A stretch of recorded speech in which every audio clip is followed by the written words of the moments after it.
안녕하세요. 저는 50대 아줌마입니다. 저는 불자로서 자주 절에 가서 불공 드리는 걸 낙으로 삼아 살아가고 있습니다.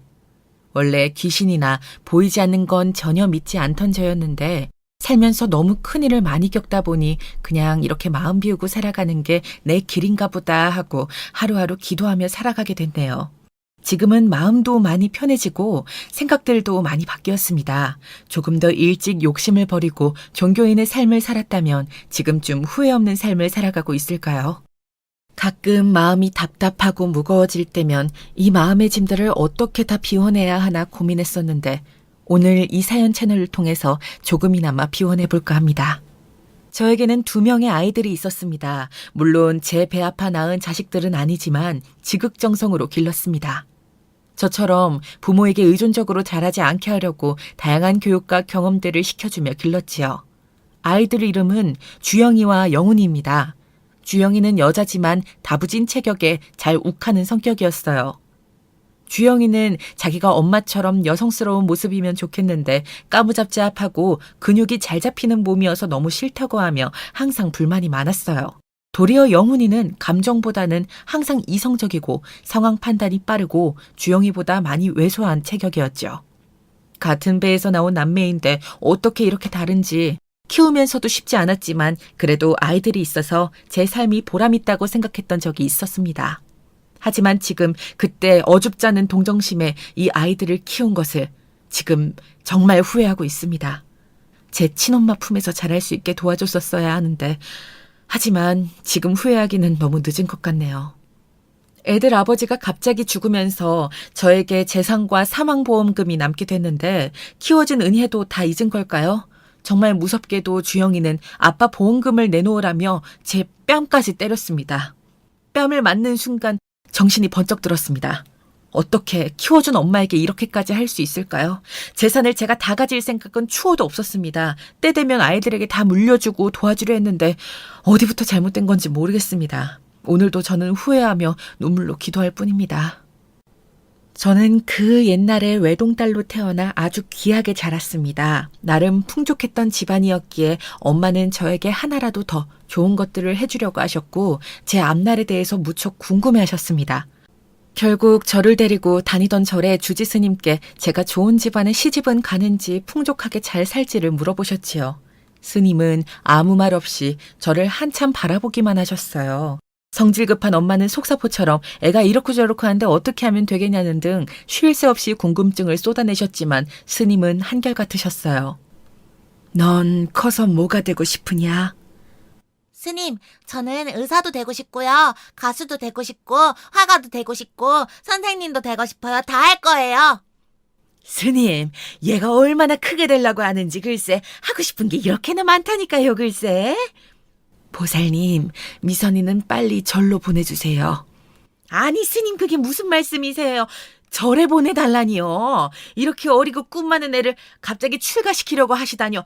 제대로 말씀 좀 해주세요. 이 아이는 자기 운명을 자기 뜻대로 못 사는 운을 타고났습니다. 제일 편하게 사는 길은 출가해서 업장을 씻으며 살아가는 길뿐입니다. 빠른 시일 내에 절로 보내세요. 19살이 지나면 되돌릴 수 없습니다. 스님, 제 나이 35에 정말 어렵게 얻은 딸입니다. 출가라니요. 이건 너무 가혹합니다. 제발요, 스님. 보살님의 욕심으로 화를 자초하지 마시고 그 아이를 위해 출가시키세요. 스님, 제발 부탁드립니다. 다른 방법은 없습니까? 남편 복, 자식 복 없는 박복한 인생은 한평생 정성스럽게 기도 올리며 사는 것이 가장 행복한 삶입니다. 스님 제발요. 어떻게 하면 화를 피할 수 있습니까? 어떻게 살아가야 합니까, 스님? 한참을 아무 말 없이 앉아 계시던 스님은 놀라서 눈물이 그렁그렁한 내 눈을 보시고는 후하고 한숨을 쉬셨습니다. 얼마나 답이 없는 인생이었길래 그러셨을까 싶지만 지금 제 인생을 돌이켜보면 당연한 반응이셨어요. 한평생 붉은 그림자를 조심하거라. 이 말밖에 더 해줄 게 없습니다. 그리고는 스님은 바로 자리를 뜨셨어요. 하나뿐인 외동딸 시집 잘 보내서 손자 손녀 보며 웃는 게 소원이셨던 엄마는 한참을 힘들어하셨습니다. 저 데리고 이 집 저 집 용하다는 점집도 다 다니셨지만 남편 복 자식 복 없는 건 어쩔 수 없다는 대답과 함께 당초에 붉은 그림자는 모르겠다는 대답만 듣고 몇 년을 답답해 하셨지요. 방법을 알 수 없으니 대신 행동거지를 조심시키겠다고 강력한 통금에 붉은 색깔 물건, 옷, 음식은 전혀 손도 못 대게 하셨어요. 심지어 그 예쁜 분홍색도요. 심지어 길 가다가 뒤에서 빨간 옷 입은 사람이 다가오거나 쫓아오면 무조건 뛰어서 집으로 오게 하셨던 바람에 아직도 길 가다 빨간 옷 입은 사람을 마주치면 가슴이 콩닥콩닥 할 때가 있습니다. 지금 생각해보면 참 웃기는 일이었어요. 덕분에 전 철 모르는 대학생으로 자랐습니다. 고생도 해보고 해본 것보다 해보지 못한 것이 더 많은 대학생이었지요. 심지어 제대로 된 연애는커녕 남자가 어떤 동물인지도 모르는 바보로 자랐습니다. 엄마한텐 미안하지만 이제 와서 보면 전 그냥 몸만 큰 어린애 같았어요. 그 나이에 맞게 당연히 알고 있어야 했던 것들을 전혀 알지 못했기 때문이에요. 하지만 아무리 엄마가 저를 조심시켜도 세상이 바뀌고 미쳐 돌아가는 것은 어쩔 수가 없었습니다. 그러던 어느 날 제 인생에서 절대 잊을 수 없는 사건이 터지고 말았어요. 아침 등굣길과는 너무나 다른 풍경과 혼란에 저는 멍하게 서 있기만 했습니다. 날라오는 화염병과 최루탄, 온갖 비명들, 비명 지르는 인파들의 이리 밀리고 저리 밀려서 너무나 무서웠습니다. 헌병들이 눈앞에 보이는 학생들을 그냥 무자비로 때리고 진압하고 있었지요. 응답하라 1988이라는 드라마가 나왔을 때 성보라라는 역할이 있었죠. 데모하다가 아버지한테 혼나는 장면이 드라마에 나오더라고요. 저 학생 때 생각이 나서 한참 관심 있게 그 드라마를 봤던 기억이 있습니다. 저는 학교 마치면 바로 집에 갔기 때문에 학생운동과 전혀 관련이 없었습니다. 하지만 그때는 그냥 멀뚱히 서 있기만 해도 그 자리에서 헌병을 피하며 뛰어다니기만 해도 운동권 학생으로 생각해 마구 때리고 진압을 했었습니다. 쫓아오는 헌병을 피하다 다리를 심하게 접질렀습니다. 절뚝거리며 넘어져 있던 저를 한 학생이 구해줬습니다. 자기도 위험한 상황이었는데 저를 근처에 있는 자기 자취방에 숨겨줬어요. 아마 제가 학생운동을 한 여학생이라고 생각해서 그랬던 것 같습니다. 몇 시간이 지나도 밖은 여전히 소란스러웠습니다. 불안해하는 저를 그 남학생은 차분하게 잘 달래줬습니다. 다친 발목도 치료해줬고요. 그날따라 예쁘게 차려입은 제 치마와 스타킹은 다 찢어져 직접 수건도 갖고 와서 닦아주고 상처도 치료해줬습니다. 남자를 제대로 만난 적이 없다 보니 그런 행동 하나하나가 왜 그렇게 설레고 심장이 두근거리던지요. 그러다 그 남자와 눈이 길게 마주쳤는데 그 다음은 정말 생각하기도 싫습니다. 그 남자는 저에게 갑자기 입을 맞추었고 점점 거칠게 다가와서 제 옷을 벗기기 시작했습니다. 그렇게 처음 본 남자와 관계를 하게 되었습니다. 부모님께 한평생 반항해 본 적 없던 저는 그 순간 모든 걸 의지했던 그 남자에게도 반항할 수 없었지요. 사실 당장 그게 뭔지도 잘 몰랐던 것 같이 멍했습니다. 그냥 그 모든 행위가 저를 사랑해서 좋아해서 하는 것이라 생각했기에 반항하지 않았던 것 같기도 해요. 참 바보 같지요. 남자들은 꼭 좋아하는 사람이 아니더라도 사랑을 나눌 수 있다는 걸 한참이 지나서야 알게 됐습니다. 다음날 눈을 뜨고 보니 제 옆에 그 남학생은 없더군요. 더 이상 밖이 소란스럽지 않은 것 같아 대충 옷을 갖춰 입고 정신없이 집으로 돌아왔습니다. 밖은 난리가 났는데 밤이 지나도 학교 간 딸이 돌아오지 않아 집은 거의 초상집 분위기였어요. 엄마는 저를 잡고 한참을 우셨습니다. 아버지도 밖에 나가서 저를 계속 찾다 제가 돌아왔다는 전화에 부랴부랴 집으로 돌아오는 중이라고 하셨어요.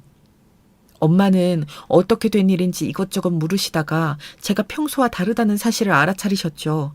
멍하고 몸은 이리저리 너무 아프고 힘들었습니다. 제 옷차림과 눈빛, 제 몸 상태로는 엄마에게 어제 있었던 일을 숨길 수가 없었습니다. 그렇게 애지중지 키운 딸이 생전 보지도 못한 남자와 하룻밤에 보내고 왔다는 사실에 엄만 소리소리 지르시고 가슴을 치고 우시면서 고통스러워 하셨어요. 저는 사실 당시 그게 그렇게 심각한 일이라고 생각하지 못했지만 엄만 이런 난리통에 갑자기 순결을 잃은 딸을 참을 수 없어 하셨죠. 아빠와 엄마는 저를 앞장세워 그 남학생 자취방에 가셨어요. 좁아터진 자취방을 직접 보시고 많이 괴로워하셨습니다. 그 남학생은 엄마 아빠가 바라는 신랑감은 절대 아니었지요. 잘 사는 집 아들도 아니었지만 오로지 명문대생이니까 그래도 바보 천치는 아닌 것 같다고 생각하셔서 저를 이제 어떻게 할 거냐며 그 학생을 다그치셨어요. 무릎 꿇은 그 남학생은 떨면서 저를 책임지겠다고 했고 그렇게 뭐가 뭔지 정신없이 등 떠밀려 결혼을 하게 됐습니다. 그 남학생 부모님은 공부하라고 서울까지 올려보냈더니 갑자기 무슨 결혼이냐며 시골에서 올라오지도 않으셨어요. 비록 반쪽짜리 결혼이 되었지만 혹시나 흉한 소문이라도 날까 조촐하고 급하게 식을 올렸어요. 사실 결혼식이라도 하기에도 모한 그림이었습니다. 엄마가 마련해준 금반지 하나씩 나눠 끼고 나중에 아이가 결혼식 사진 하나 없다고 하면 그러니까 가까운 사진관에 가서 양복 입고 드레스 하나 빌려 입고서 사진 하나 찍은 게 다였어요. 사진사가 밝게 웃으라고 했지만 참 둘 다 표정이 어쩔 수 없이 결혼한 얼굴이더군요. 결혼을 이렇게 할 줄은 꿈에도 몰랐기 때문에 축복받고 행복해하며 결혼하는 사람들이 참 부러웠습니다. 이제 어쩔 수 없어. 이미 벌어진 일이니까 너도 이제 애가 아니야. 박서방 내조 잘하고 행복해야 한다, 미선아. 시작이 이렇다고 끝까지 그러라는 법은 없으니까 꼭 사랑받고 살거라. 무슨 일 있으면 엄마한테 연락하고.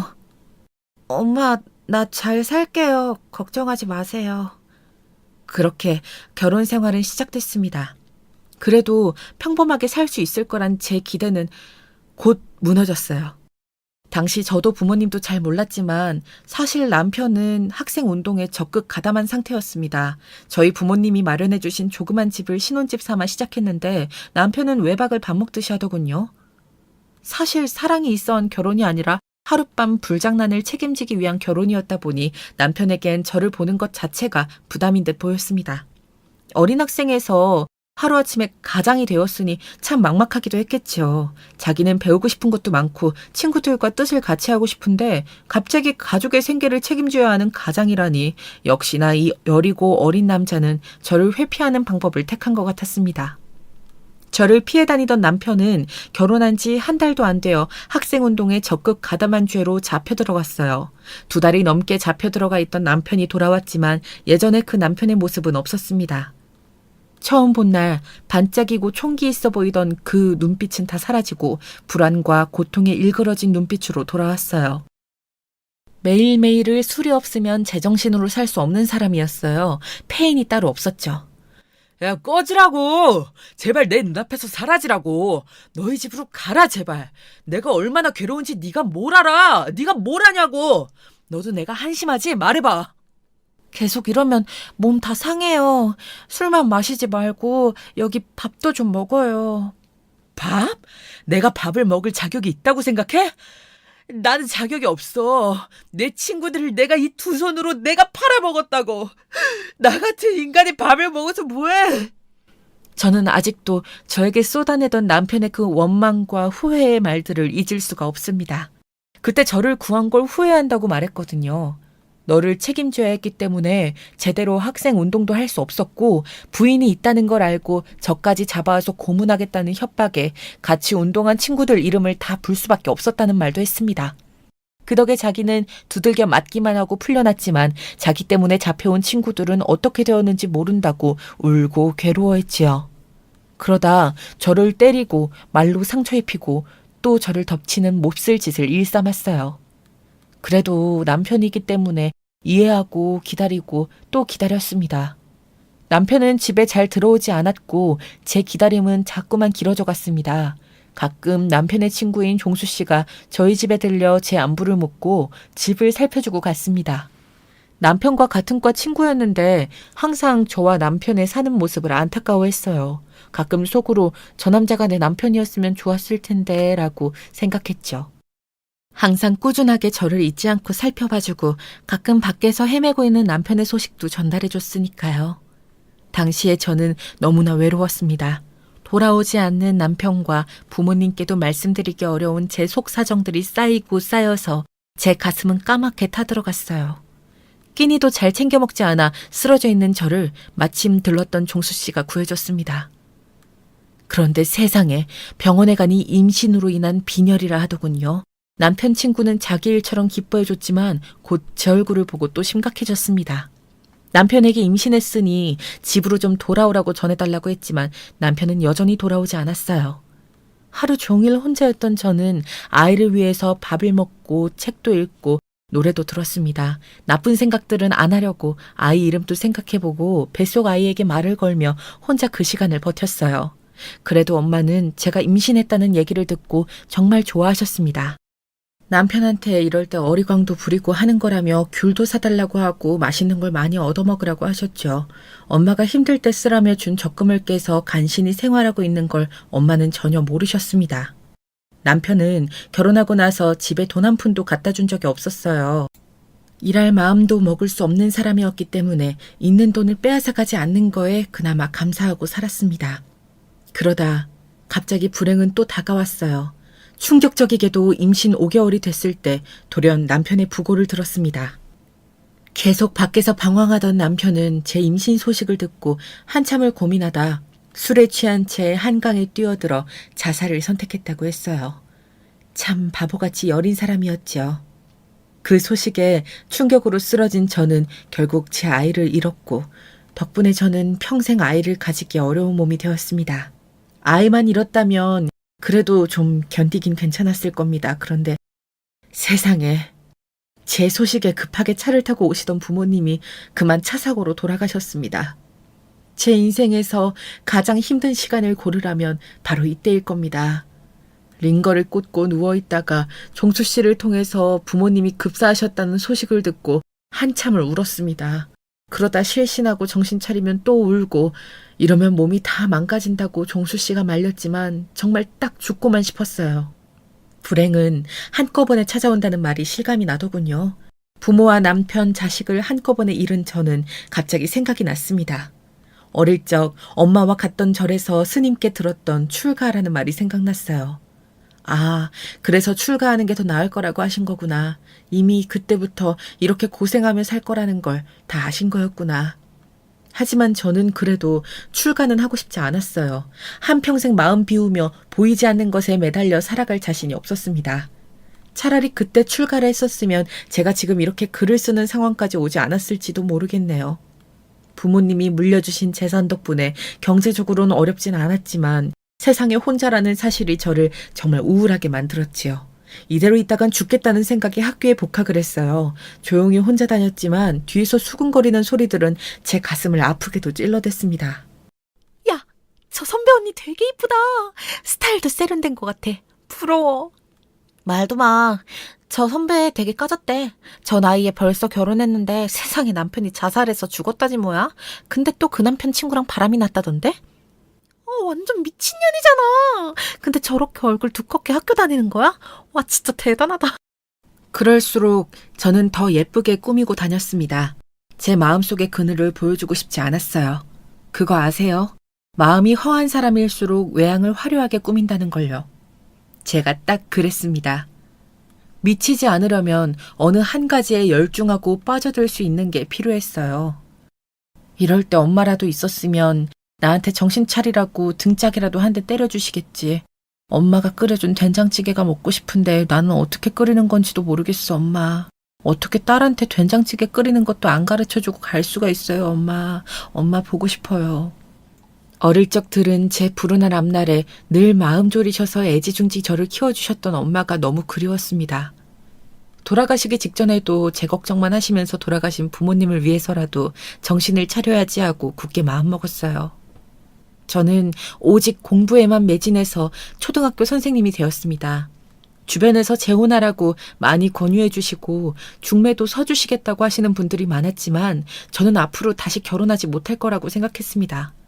난 평생 아이가 없겠지만 학교 선생님이 되어서 아이들을 가르쳐보고 싶었습니다. 비록 남의 아이들이라도 부모에 의한 게 아니라 자기만의 가치관을 심어주고 올바른 어른으로 자라는데 도움을 주고 싶었어요. 사실 나와는 다른 삶을 사는 사람들을 한 명이라도 더 보고 싶은 마음이 컸습니다.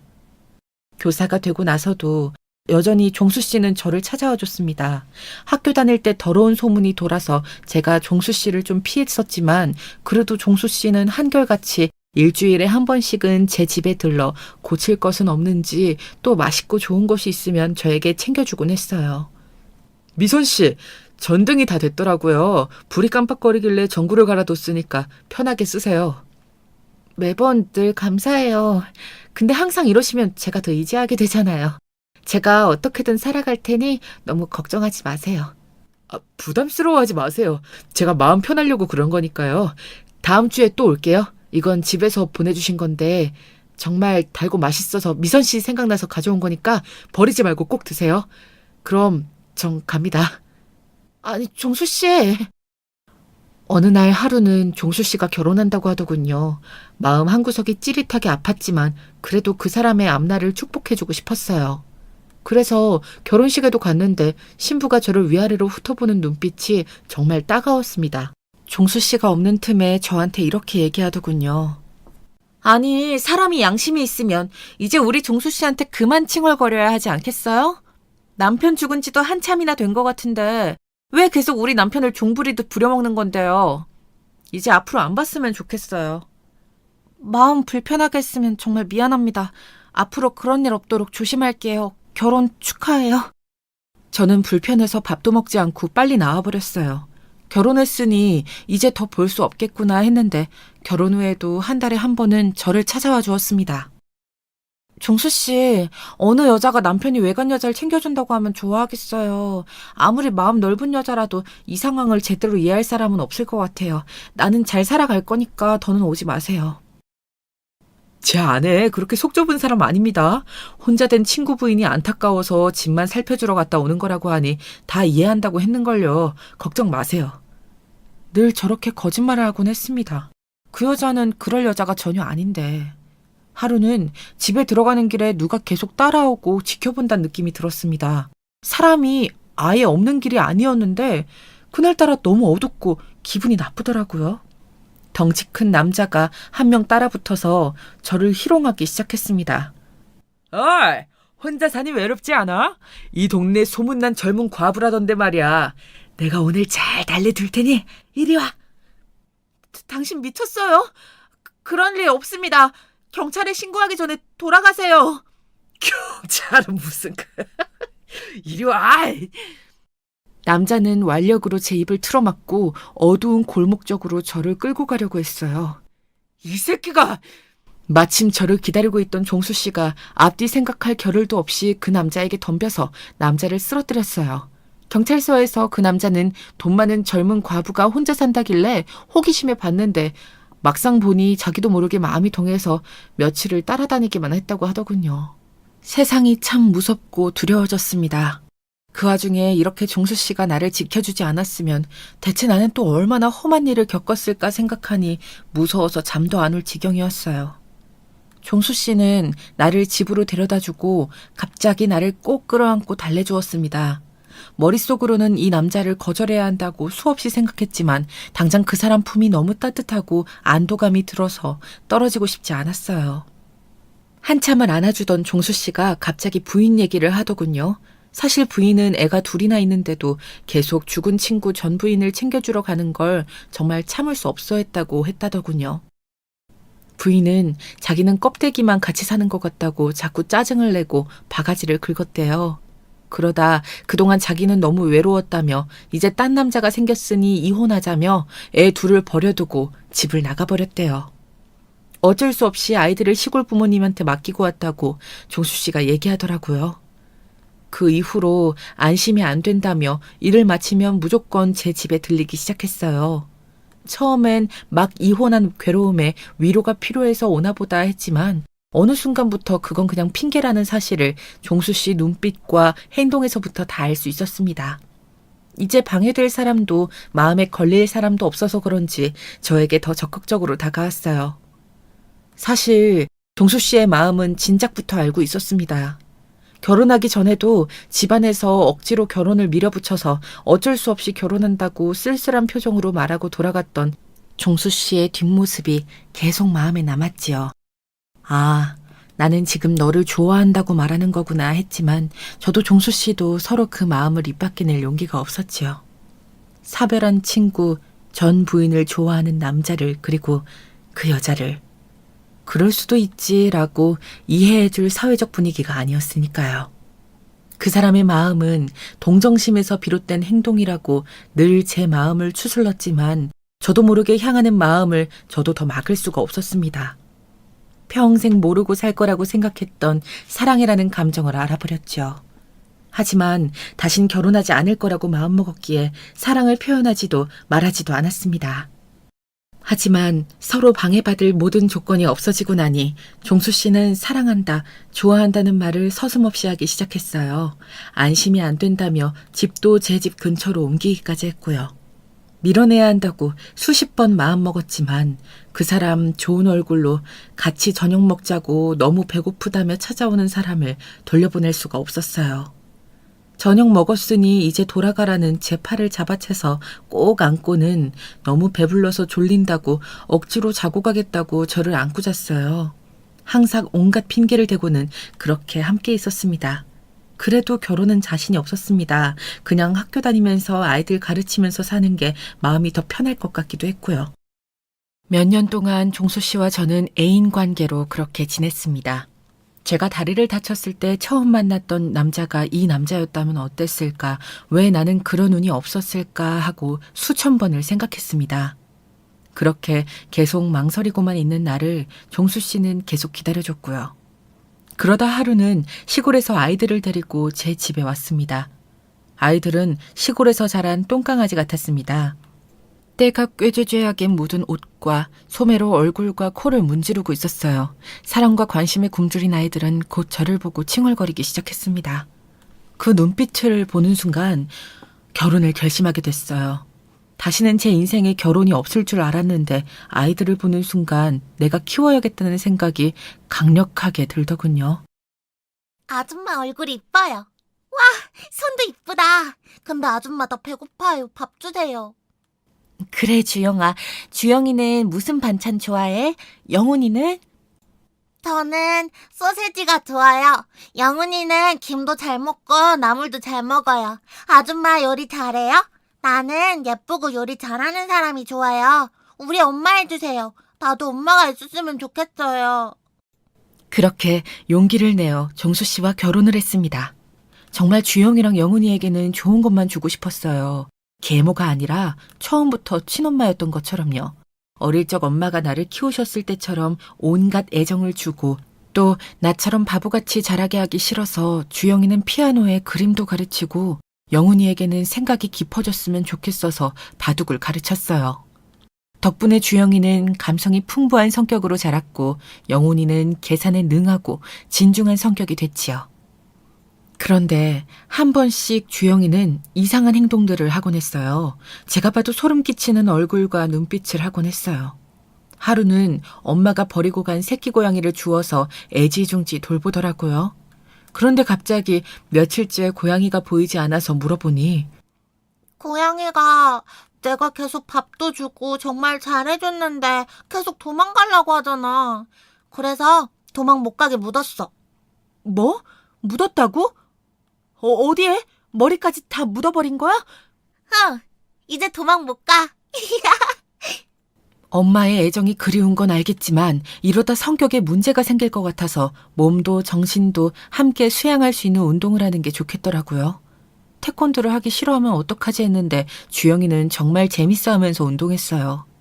하지만 태권도 국가대표가 되고 싶다고 무리하게 준비하다가 다리를 다쳐 선수를 포기했어요. 그 이후에는 모든 게 제 탓이 되더라고요. 여자인 나한테 왜 하필 그런 격한 운동을 시켰냐며 소리를 지르고 최고가 되고 싶었는데 이제 다리를 다친 그 상황이 몹시 견디기 힘든지 다 엄마 탓이라더군요. 다른 여자애들처럼 무용이나 발레가 아니라 왜 태권도를 가르쳤냐고 하면서 계속 저를 원망했습니다. 자기가 태권도를 좋아해서 더 시켜줬었는데 서운했지만 아이가 많이 힘들어서 그런가 하고 탓하지 않았습니다. 시간이 좀 지나면 괜찮을까 싶어 놔뒀더니 친엄마가 아니라 나를 이렇게 방치하냐고 하면서 집을 나가버렸습니다. 애타게 아이를 찾았지만 일주일이나 지나서 돌아왔어요. 주영이는 그때부터 제가 하는 사소한 모든 말과 일에 반항하기 시작했어요. 알고 보니 친엄마를 만나고 왔더군요. 저 때문에 너희 아빠랑 같이 살 수 없어서 헤어졌다고요.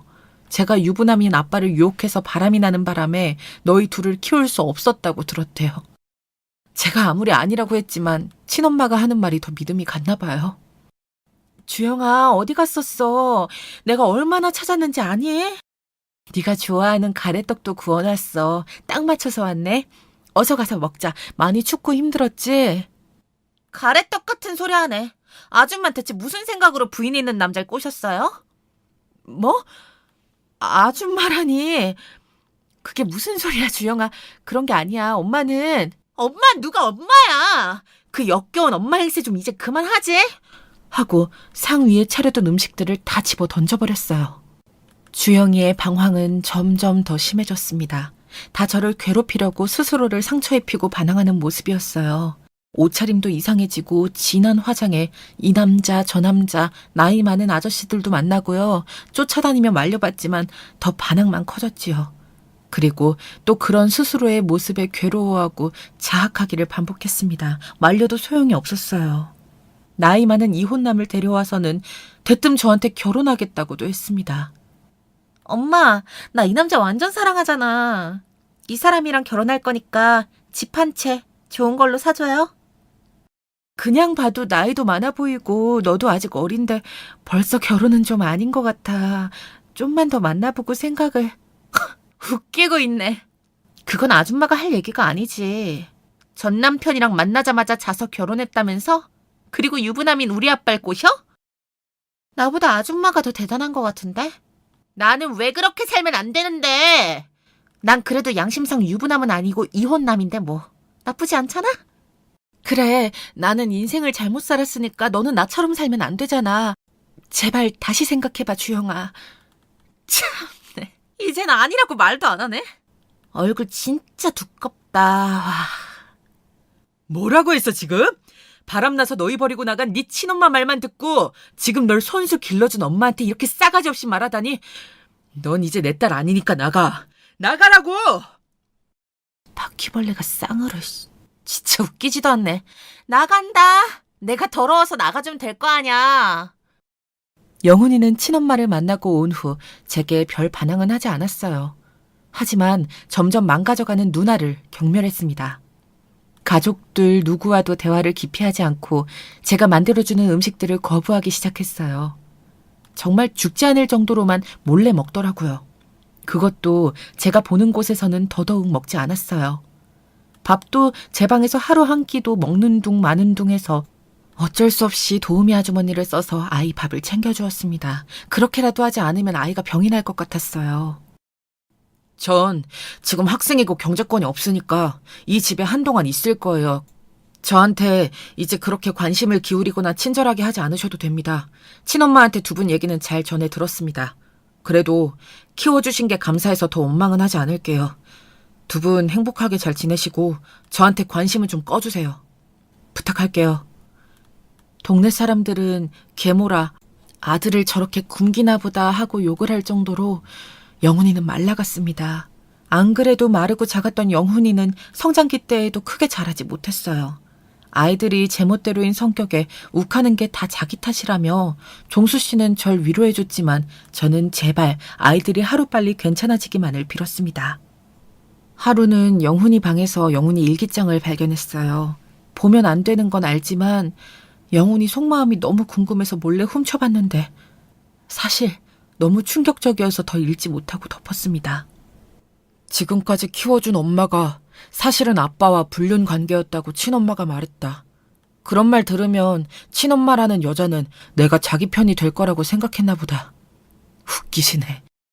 어렸을 때 집에 남자들 불러서 뒹굴고 난리치는 걸 난 다 봤다. 더럽다 정말. 우릴 통해서 아빠 재산에 욕심을 좀 내보시겠다는 것 같은데 어림도 없지. 아빠 재산은 다 내 건데. 정신 나간 주영이년. 너한테 더 이상 줄 돈은 없어. 좀만 기다려라. 넌 내가 꼭 정신병원에 쳐넣어버릴 거니까. 내 돈만 건드리지 않으면 새엄마한테 더 이상 악감정은 없다. 저 여자도 어떻게 보면 불쌍한 여자니까. 대신 나한테 죄책감을 더 느끼게끔 살을 좀 빼야겠네. 아, 피곤한 내 인생.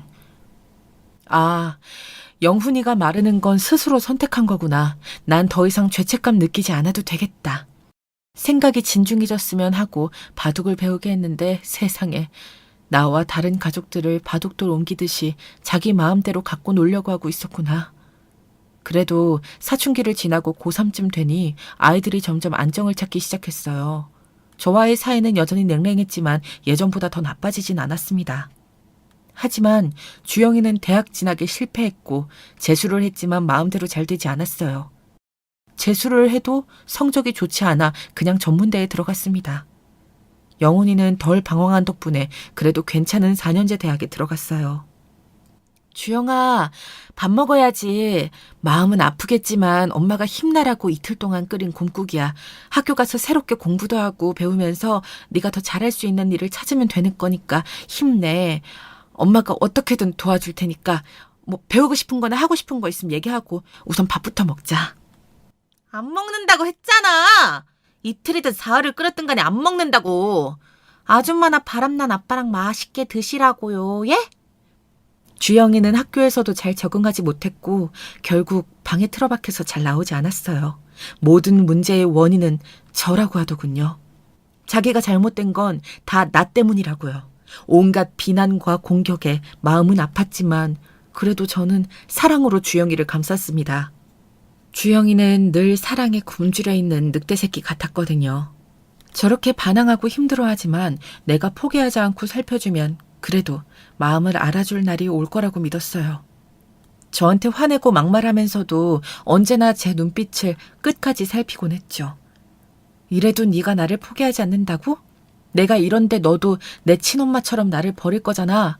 너도 날 버릴 거지? 항상 이런 눈빛으로 제 마음속까지 다 꿰뚫어 보려고 하는 주영이가 안타까웠습니다. 그러다가도 싸우다 상처받고 돌아서는 저를 또 뒤에서 껴안으면서 붙잡고 엉엉 우는 그 아이를 그때 알아봤었어야 했습니다.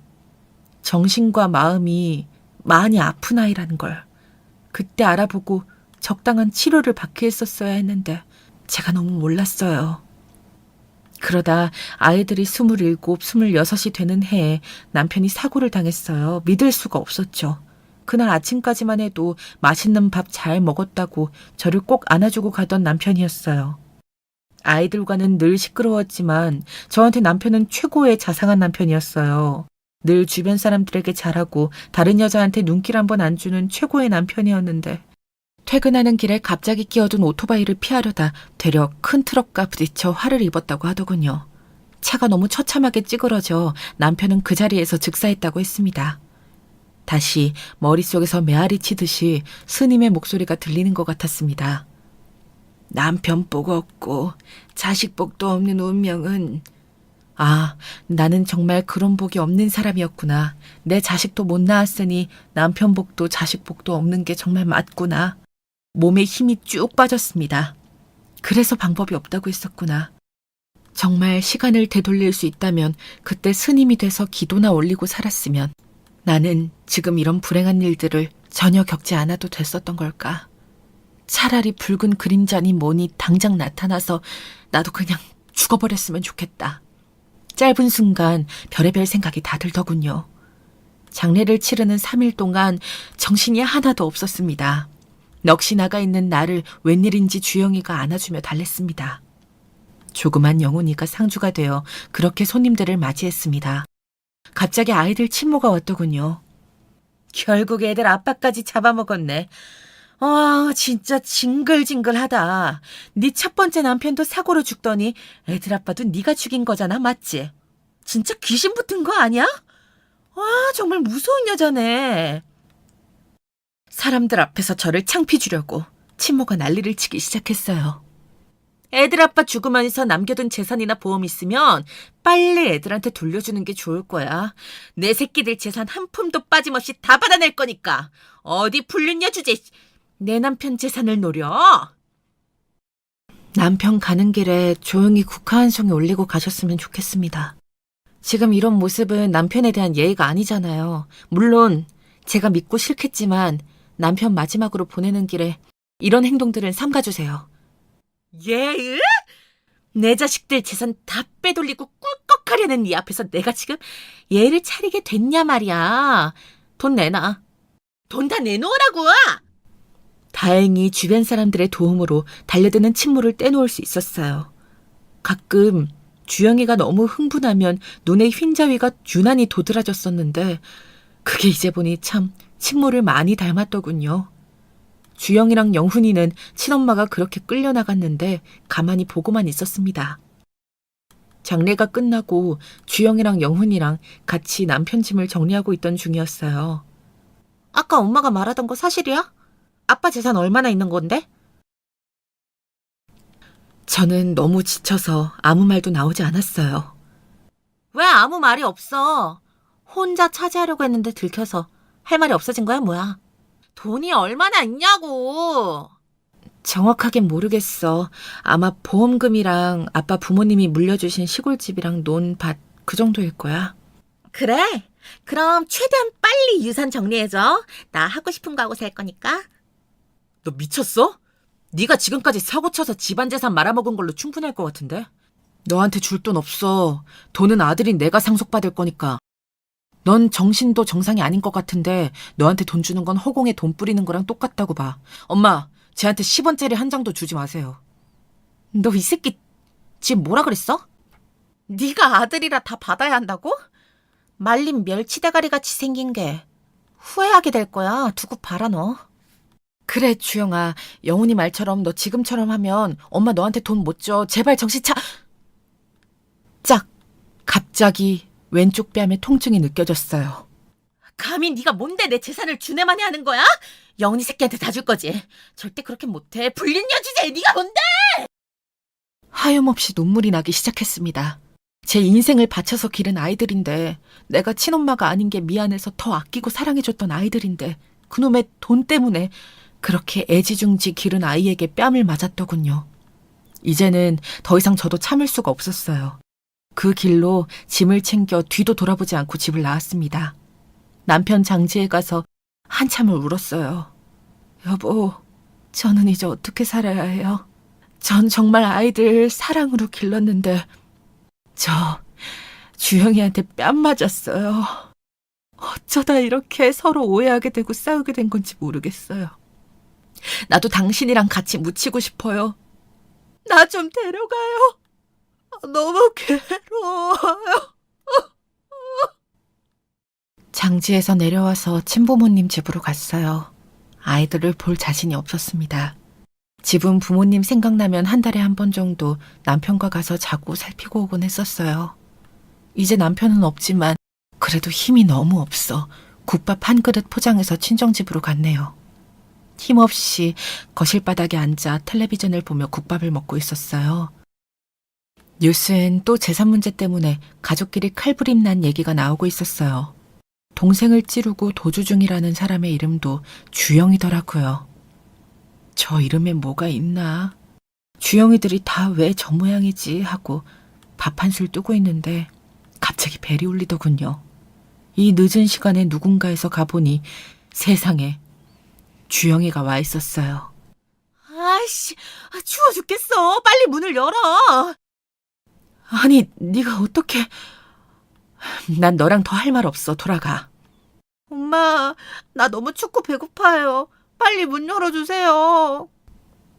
어쩔 수 없이 문을 열어주니 갑자기 주위를 몹시 경계하며 급하게 안으로 들어오더라고요. 와, 집 나와서 자기 혼자 고깃국에 호강하고 있었네? 우리 버리고 가니까 좋았어? 너 여긴 어떻게 알고 왔어? 아줌마 갈 데가 뻔하잖아. 혼자 처박혀 울고 있을 줄 알았더니 고깃국 사 먹고 있을 줄은 몰랐네. 내가 좀 급해서 외국 나갈 거니까 돈 좀 마련해줘. 갑자기 외국은 무슨 외국이야. 외국 가서 뭐하고 살려고. 그러지 말고 영훈이랑 화해하고. 이제 그 새끼랑 화해 못해. 뉴스 보고 있어서 다 알고 있는 줄 알았더니 진짜 모르는 거였구나. 영훈이 새끼가 열받게 해서 입 좀 다물게 해줬어. 너무 시끄럽더라고. 엄마도 아빠 죽었으니까 이제 나 버릴 거지. 어? 그러니까 돈이라도 받아야겠어. 돈 달라고. 돈은 너 줄 건데 동생이랑 화해부터 하고.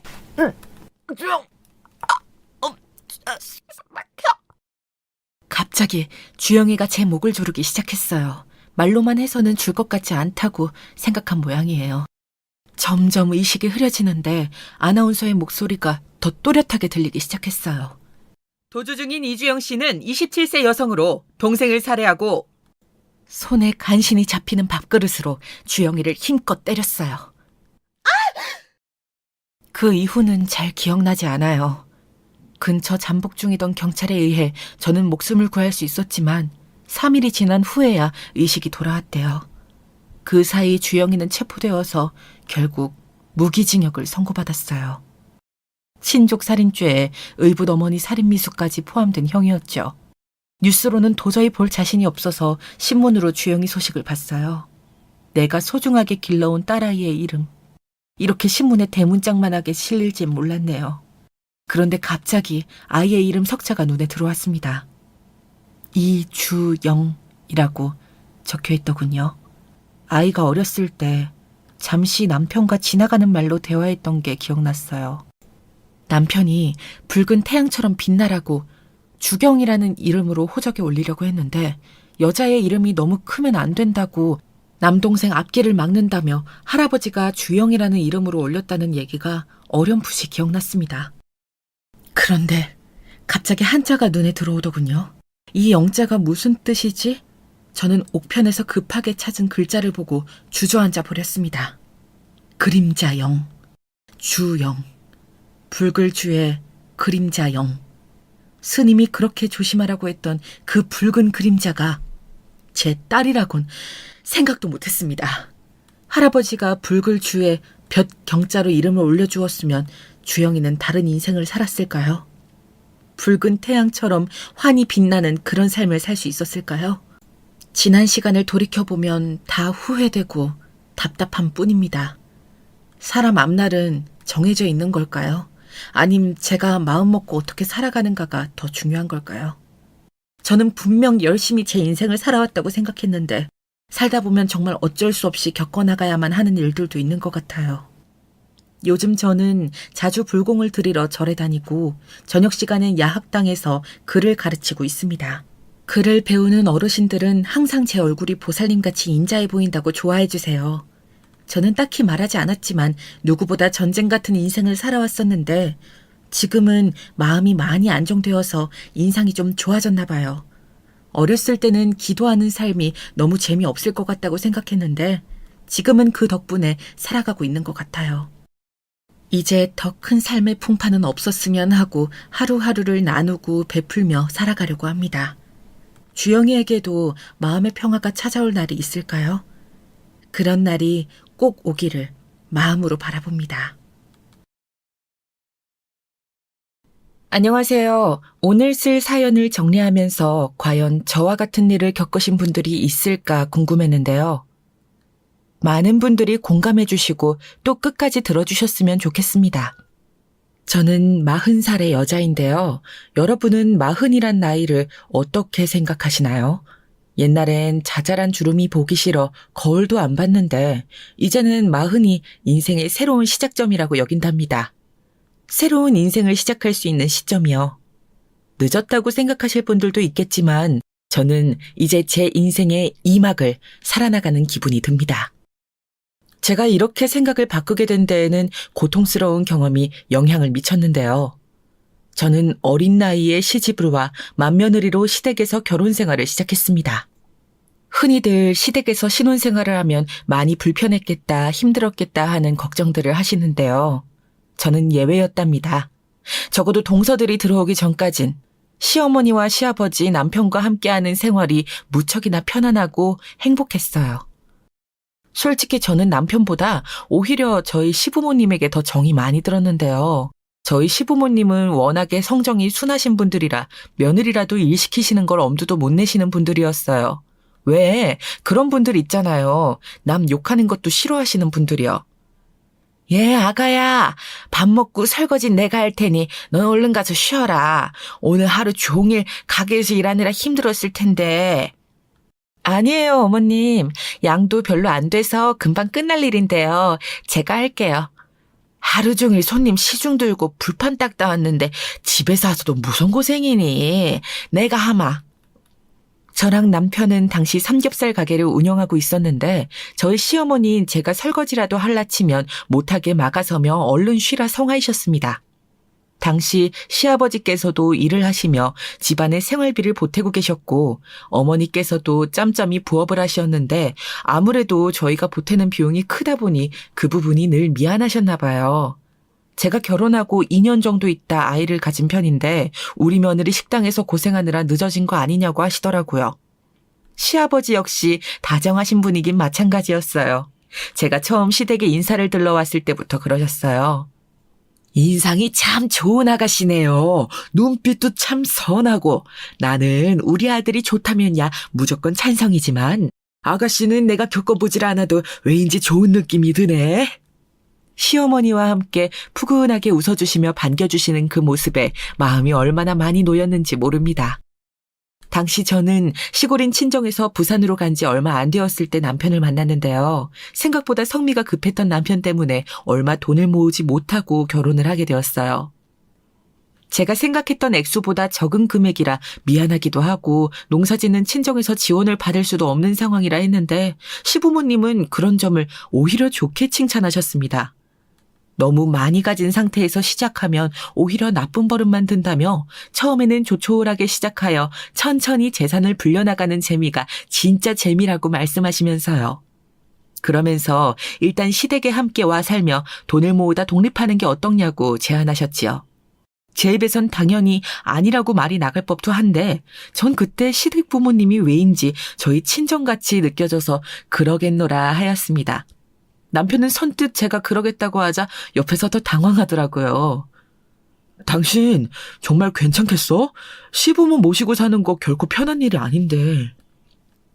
난 원래 북적북적 많은 사람들이 같이 사는 게 더 좋았어. 우리 친정도 형제가 많잖아. 어머니가 없어 그렇지. 당신이랑 단둘이 사는 것도 좋지만 시부모님과 같이 살면 배울 점도 있고 더 행복할 것 같아. 사실 저는 어렸을 적 교통사고로 친정엄마를 잃고 아버지 손에 자랐는데요. 그래서 어머니 얼굴이 가물가물해질 때마다 사진을 보거나 그림을 그리며 얼굴을 잊어버리지 않기 위해 쓰곤 했답니다. 많은 기억이 남아있진 않지만 당시 시작에서 장사를 하셨던 어머니가 파는 옥수수를 떼어 입안에 넣어주시던 추억이 사진 한 장으로 남아있는데 막연히 어머니를 생각하면 어린 제게 참 다정한 분이었다는 느낌이 있었어요. 그런데 시어머니와 대화를 나눠볼수록 저희 친정엄마도 이랬을까 하는 아련한 그리움이 몰려오더군요. 자연스레 친정엄마가 하늘에서 내려준 선물이구나 하는 생각마저 들었답니다. 그렇게 저의 진심 어린 대답으로 시작된 신혼생활이었지요. 저는 항상 배려해 주시는 시부모님 덕택에 가게 운영도 육아도 고되고 힘들긴 했지만 그 시기를 잘 넘어갈 수 있었답니다.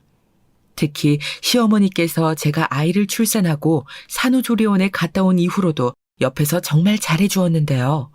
아이를 낳고 나니 엄마 생각이나 눈물이 참 많이 나던 때였는데 시어머니가 친정엄마처럼 느껴지더라고요. 그래서 가끔은 친정엄마의 묘에 찾아가 이런 시어머니를 내려주어 참 고맙다고 감사하다는 인사까지 드렸답니다. 그런데 인생에 행복만 존재하지 않잖아요. 저희 가족에게 그림자가 드리워진 건 먼저 도련님 2명 때문이었습니다. 남편을 가지고 한참 늦게 있다 도련님들을 가져 두 분 다 아직 나이가 어린 축에 속했는데요.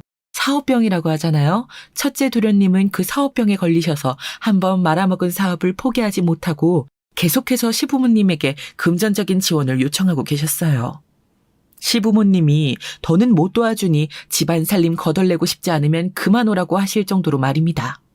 또 둘째 도련님은 성질이 불같아 싸움을 일으키고 다니었고요. 분기마다 경찰서에 한 번씩 갔다 오실 때가 있었는데 그때마다 시어머니 얼굴이 100년씩 늙는 것 같아 보였답니다. 둘째 도련님은 원래부터 학교 생활에 잘 적응하지 못하고 밖으로 돌며 친구들을 괴롭히고 다녔는데 성인이 되어서도 그 못된 버릇이 그대로 남아있는 듯 했습니다. 시아버진 자신이 더 엄격하게 교육을 시키셔야 했는데 그러지 못해 일이 된 거라며 자책을 하셨고요. 두 도련님 다 독립을 하여 따로따로 사셨지만 제가 보기엔 정서적으로 독립하지 못한 어린아이들이나 다름없었습니다. 남편 역시 일을 두고 무척 골치 아파했는데요. 도대체 언제까지 부모 피를 빨아먹고 살 건지 답답해 죽겠다. 언제 철이 들지. 아버지도 말씀은 안 하시지만 요즘 술을 자주 드셔.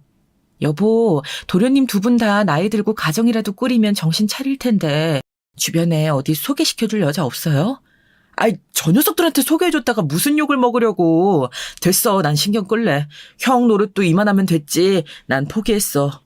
남편은 도련님들이 사고치는 걸 매번 시부모님과 수습하면서 지친 것 같았어요. 더 이상은 가족이란 이유로 관여하고 싶지 않다고 선을 긋더라고요. 하지만 저는 이대로 포기할 수가 없어 도련님들을 앉혀놓고 이야기도 해보고 가끔은 다그치기도 했답니다. 도련님, 어머님 요즘 많이 힘들어하세요. 밤에 잠도 못 주무시고요. 전번 날 경찰서 다녀오신 뒤로 더 그러세요. 합의금도 상당했잖아요. 이제는 좀 자제해 주실 수 없으세요? 가족을 생각해서라도요. 형수님, 제가 뭐 나쁜 짓 하고 돌아다니는 것처럼 그러시는데 저 안 그래요. 너무 절 양아치로 몰아가시니까 기분만 나쁜데요? 이러려고 절 부르신 거였어요? 아, 짜증나. 둘째 도련님은 반항기가 심해서 제가 무슨 말이라도 하면 바로 거친 말로 반격하기 일쑤였습니다. 다행히 시간이 좀 지나 첫째 도련님 사업이 잘 풀리면서 둘째 도련님이 그 회사에 취직을 하시게 되셨는데 그러면서 시부모님의 한숨이 줄어들게 되어 다행이었어요. 그런데 갑자기 이 두 분이 비슷한 시기에 결혼할 여자를 데려온 거예요. 제 동서들 사람들이었죠. 알고 보니 동서들은 이미 같은 대학교 동기 사이였고 친한 친구 사이라고 하더라고요. 먼저 첫째 도련님을 만난 동서가 자기 친구인 둘째 동서에게 둘째 도련님을 소개시켜 주었고 그게 또 기묘한 인연으로 얽혀 결혼까지 오게 된 겁니다. 참 신기하죠? 저도 듣자마자 그 인연이 신기해 몇 번이고 되물었답니다. 거기다 시부모님이 너무나 좋아하셔 그 모습이 보기 좋았어요. 시부모님은 참한 여자들을 만났다면서 동서들을 마음에 들어 하셨답니다. 그런데 제가 보기에는 조금 석연치 않은 구석이 있었습니다. 두 동서들에게서요. 사실 첫 만남에서 느꼈는데요. 두 동서 다 집안 배경이 좋고 좋은 대학을 나왔다고 들었는데 이상하게 둘 다 무직 상태더라고요. 회사를 다닌 적은 있지만 잠시 쉬고 있다며 여행을 다니며 쉬고 있다고 하더군요. 회사 생활하면서 스트레스가 심했거든요. 그래서 동서랑 같이 해외여행 다니며 쉬고 있던 참이었어요. 저희가 또 공교롭게 같은 회사에 입사했는데 거기서 안 좋은 상사를 만나가지고. 아이고, 그랬구나, 저런. 여행 다니며 쉬는 것도 좋지. 그리고 호칭은 너희들 편하게 하려무나. 친구 사이였다며. 그럼 편하게 이름 부르고 그래도 괜찮단다. 물론 회사가 힘들면 잠시 쉴 수도 있지만 여자의 촉이랄까요? 겉보기엔 싹싹하고 밝고 명랑한 성격이었는데 조금 여우 같은 면모가 있을 것 같다는 생각도 들고 약간은 복잡 미묘한 심경이었어요. 남편은 제가 동서를 들여오니 괜한 기강을 잡으려고 하는 것 같다며 질투하는 거냐고 하는데 맹세코 그건 아니었답니다. 동서들은 예물도 꽤나 비싼 거래였어요. 신혼여행 선물도 그렇고요. 명품 선물을 저까지 챙겨갖다 주었는데 이때 나는 대화와 풍경이 오래도록 제 머릿속에서 지워지지 않고 불쾌감을 자리 잡았죠. 어머님은 이런 명품 처음 들어보시는 거죠? 저희야 매번 드니까 잘 모르겠는데 어머님 입장에선 신기하시겠어요. 그럼 그렇지 아무래도. 형님도 저희가 드린 그 지갑 잘 들고 다니셔요. 아무리 사정이 안 좋으셔도 비싼 지갑이라고 중고마켓 같은 데 팔고 그러시면 안 돼요. 동서 내가 왜 그러겠어. 동서가 생각해서 사다 준 건데 소중히 잘 들고 다니지. 비싼 것이라는 걸 강조하면서 저와 어머님에게 선물을 주는데 갑자기 저한테 중고마켓에 물건을 팔지 말라고 하더군요. 제가 왜 그러겠냐며 절대 그럴 일 없다고 하자 동서는 피식 한번 웃더군요. 근데 그 웃음이 제 말을 믿지 않는 비웃음에 가까웠어요. 거기다 그날 저녁을 먹고 설거지를 하면서도 두 동서들은 이미 서로 친해져 있는 상태라 제가 끼어들긴 난감했는데요. 저들끼리 이야기를 나누는데 동서들은 제가 옆에 있다는 걸 알면서도 한마디도 걸지 않았습니다. 그래도 형님으로서 먼저 다가가는 게 맞는 것 같아 불현듯 대화 주제가 생각이나 던졌는데 그 반응이 이루 말할 수 없었어요. 맞다. 동서들 요즘 직장 다시 구한다고 했지. 잘 되어가고 있어? 네, 아무렴요. 다행이네. 도움될 거 있으면 언제든 말해. 아, 그리고 내가 남편이랑 여기 근처 삼겹살집 한다는 거 알지? 언제 서방님들이랑 같이 먹으러 와. 우리 집 삼겹살 아주 맛있어. 형님, 죄송한데 저는 삼겹살 취향이 아니라서요. 한우면 모를까. 아, 주희 너도 그렇지? 네, 형님. 삼겹살집은 뭐 나중에 시간 되면 들릴게요. 아주 나중에요. 저희가 요즘은 아시다시피 구직 준비로 바빠서요. 이해해 주실 거죠? 이건 저희가 하는 가게를 무시하는 발언이나 다름없었습니다. 그 자리에서 동서들에게 한마디 하려다 밖에 계시는 시부모님을 봐서 참았는데요. 집에 돌아오자마자 남편에겐 곧바로 다 말하게 되었어요. 남편은 그런 법이 어딨냐고 동생들에게 전화를 걸겠다고 화를 내더라고요. 하지만 저는 일이 커지는 걸 원하지 않았습니다. 아직은 동서들과 잘 지내보고 싶다는 생각도 있었고요. 이번만큼은 넘어가. 괜히 우리가 동서들하고 서방님한테 뭐라 했다간 시부모님까지 머리 아파지실 거야. 가뜩이나 이제 가정 꾸려 잘 사시는데 요즘 어머님 건강도 안 좋으신데 골치 아파졌다 알아 누우실 수도 있잖아. 저의 설득으로 겨우 남편도 진정이 되었지만 솔직히 다음은 장담할 수 없었답니다. 동서들이 쉽사리 변할 사람 같지 않았었거든요. 하지만 이때부터 저는 한 번은 겪을 거라 생각했지만 너무도 빠르게 닥쳐온 사고 같은 일을 경험하게 되었습니다. 마른 하늘의 날벼락 같은 소식이었습니다. 언젠가부터는 어머님 안색이 좋지 않으시더라고요. 제가 시댁에 살았을 땐 매일같이 건강을 체크할 수 있었지만 시간이 흐르며 따로 살다 보니 저도 신경을 많이 쓰지 못하게 되었어요.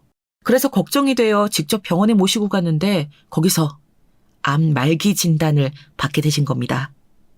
어머님은 이 결과를 묵묵히 받아들이려 하셨지만 결국 계단을 못 내려가시고 휘청거리고 마셨고 저마저 정신을 못 차릴 정도로 너무 충격을 받았답니다.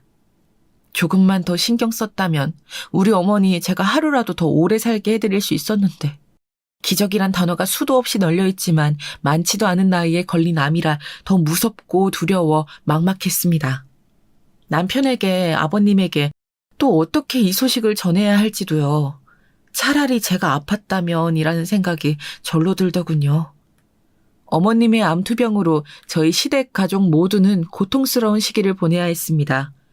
철모를 든 줄 알았던 어머님들도 어머님 병실을 찾아와 가끔은 기도를 드리기도 했어요. 그런데 여기서 딱 두 사람, 동서 2명만 왕래가 없더라고요. 구직 중이라 너무 바쁘다면서 말이죠. 처음엔 저도 시어머니의 병간호로 정신이 없던지라 동서들에게 신경 쓸 겨를이 없었어요. 서방님들도 동서들이 요즘 눈코 뜰 새 없이 학원이며 자격증이며 따러 다닌다 하니 고지고대로 그 말을 믿기도 했고요. 그런데 그러던 어느 날이었어요. 엄마, 여기 인스타 봐봐. 너무 멋있어 보이지? 아, 나도 이런 데 놀러 가고 싶다. 우리 가족여행 이런 곳 가면 안 돼? 어딘데? 제가 진상을 알게 된 건 어느 날 학교 갈 준비를 하던 저희 아들이 던진 말 때문이었습니다. 자기가 아는 SNS에 사진이 하나 올라왔는데 멋져 보인다며 보여준 거예요. 충격적이게도 그 사진은 동서들의 사진이었습니다. 두 동서들이 칵테일을 한 잔씩 들고 어디 해외 휴양지에서 찍은 것 같은 사진이었어요. 바쁘다고 하더니 해외여행을 다니며 놀러 다니면서 시어머니 안부는 단 한 번도 묻지 않았던 거였죠. 그 이중적인 면모에 놀란 전 하던 설거지를 내려놓고 잠시 동안 화를 삭혀야 했습니다. 그러다 더 생각할 것도 없이 동서들이 귀국하자마자 따로 만나는 자리를 갖게 되었답니다. 그 자리에서 동서들이 보인 반응은 하나같이 뻔뻔하더라고요. 동서들, 내가 이런 말까진 안 하려고 했는데 구직 중이라며. 거짓말까지 하면서 어머님 병실은 한 번도 안 찾아와? 형님, 저희가 때 되면 어련히 찾아가려고 했어요. 어머님 힘드신 거야 저희도 알죠. 근데 형님이 계시니까 저희가 안심하고 놀러 간 거예요. 맞아요. 뭐 나쁜 의도로 그러겠어요. 그리고 저희 구직 준비 중인 거 맞아요. 머리가 아파서 잠깐 바람 좀 쐬다 온 거죠. 형님.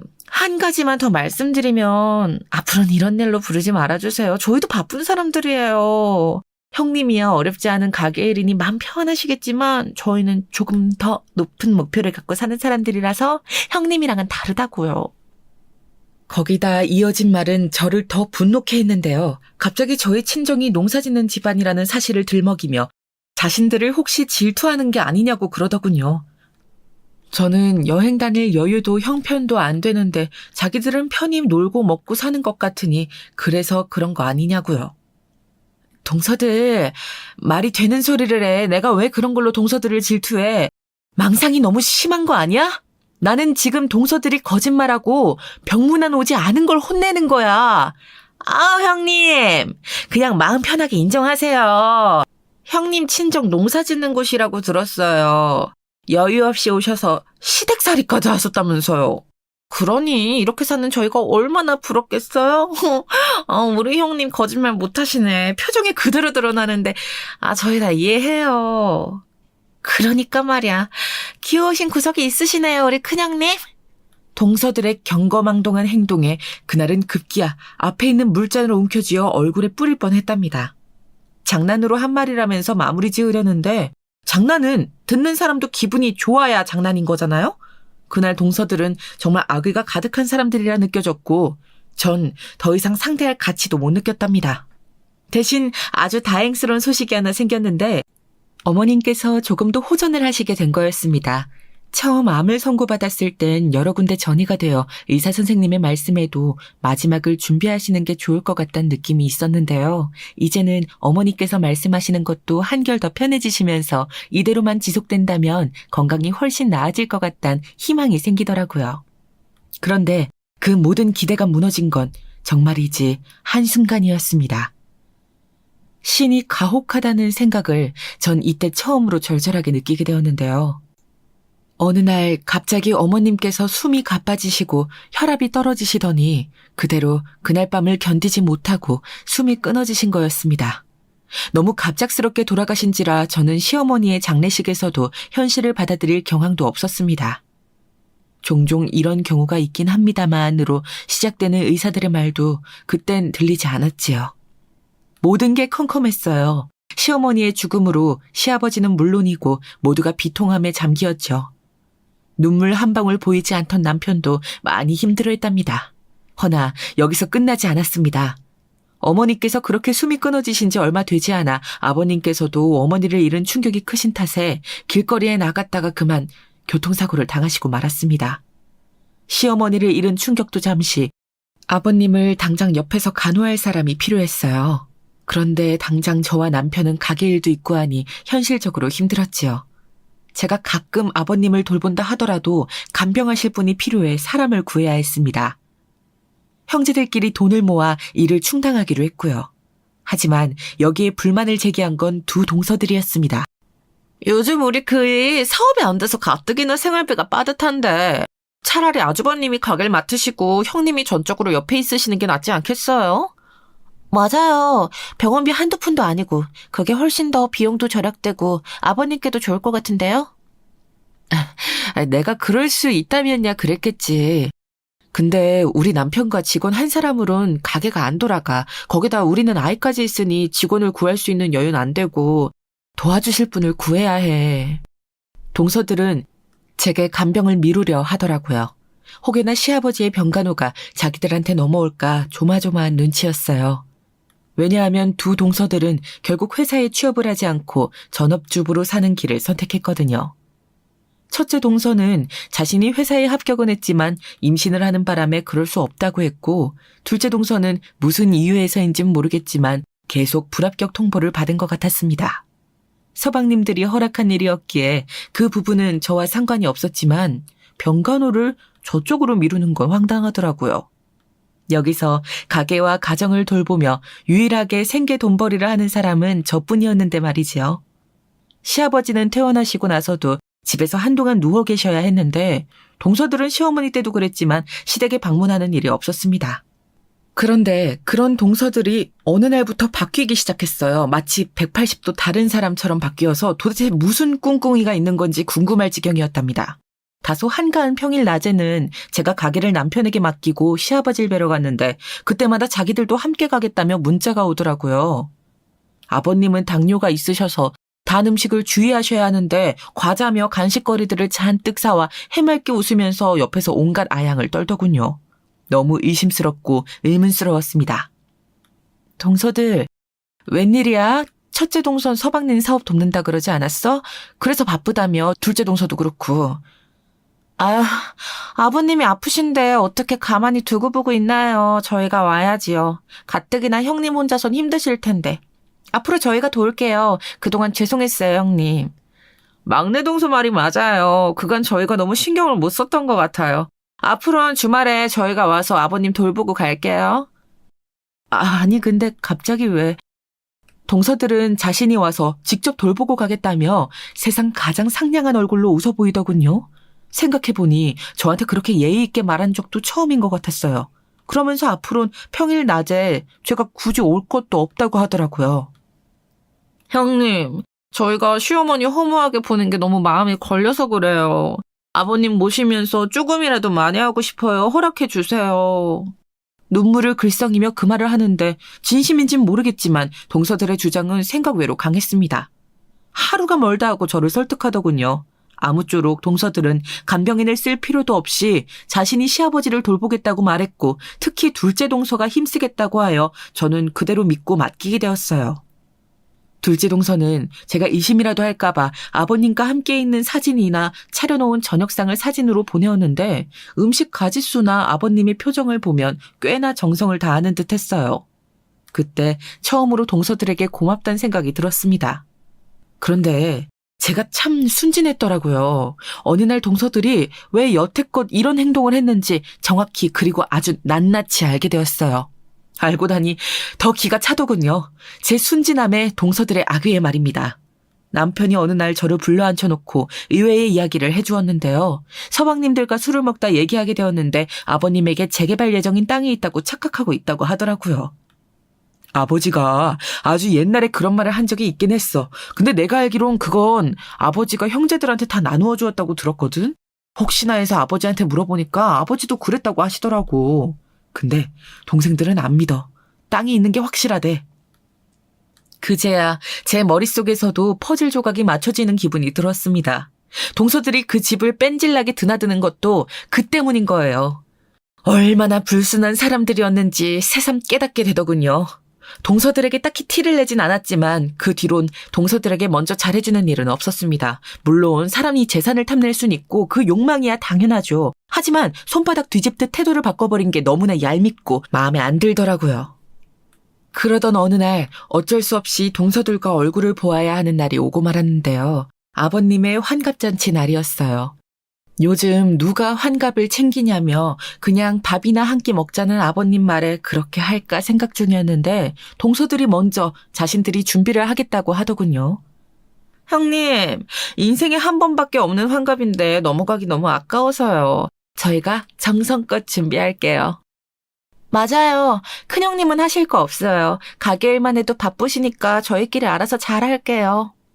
당시에는 아버님이 조금 기력이 떨어지신 것 같아 기쁘게 해드리고 싶었어요. 동서들이 나서 준비해주면 아버님도 어머님을 잃은 우울증을 극복하고 더 삶의 보람을 느낄 수 있을 것 같았지요. 그래서 알겠다고 하곤 저는 동서들이 주문한 대로 제가 해갈 수 있는 음식만 만들어 갔답니다. 그리고 막상 날이 되어 가보니 진수성찬이 상위에 차려져 있더군요. 물론 수작은 뻔했지만 거칠애라도 저는 고생했다는 말을 전했습니다. 와, 동서들 고마워. 수고했어. 내가 더 도왔어야 했는데 그러질 못했네. 아, 이해해요, 형님. 저희가 힘들긴 했지만 뭐 워낙 바쁘시니 어쩔 수 없죠. 삼겹살 굽는 일이 보통 일이 아니잖아요. 맞아요. 한 10시간 일하니까 금방 끝나더라고요. 막내 동서가 도와줘서 금방 끝냈어요. 아우, 근데 팔이 왜 이렇게 아프지? 아, 몸살이라도 날 것 같네, 꼭. 동서들은 10시간이나 일했다며 어깨며 팔이며 결려 죽겠다고 하더라고요. 어찌나 죽는 신용을 하는지 그 말에 잠시 미안해져 파스라도 사다 줄까 생각했습니다. 그래서 약국에 다녀오라고 지갑을 찾는데 지갑이 안 보이는 겁니다. 찾다가 식탁 의자 아래에 무언가 있어 보았더니 배달 비닐 봉지더라고요. 혹시나 설마 하여 쓰레기통을 열어봤는데 배달 음식 용기까지 있더군요. 보자마자 탄식이 흘러나왔어요. 그래놓고도 동서들은 시아버지 앞에서 자기들이 얼마나 열심히 공들여 준비했는지 경험담을 웃고 떠들고 은근히 저를 돌려가기까지 하더라고요. 둘째 형님이 아버님 드린다고 얼마나 열심히 고기를 버무렸는지 몰라요. 맛있게 한다고 얼마나 애를 쓰시던지. 큰형님도 오시면 좋았을 텐데 아쉬워요. 그러니까 우리끼리 요리하면서 참 재밌었거든요. 가게가 바쁘니 어쩔 수 없죠 뭐. 아이고, 고맙구나. 아우, 내 이런 상까지 받을 줄 몰랐는데 참 고맙다. 애썼어.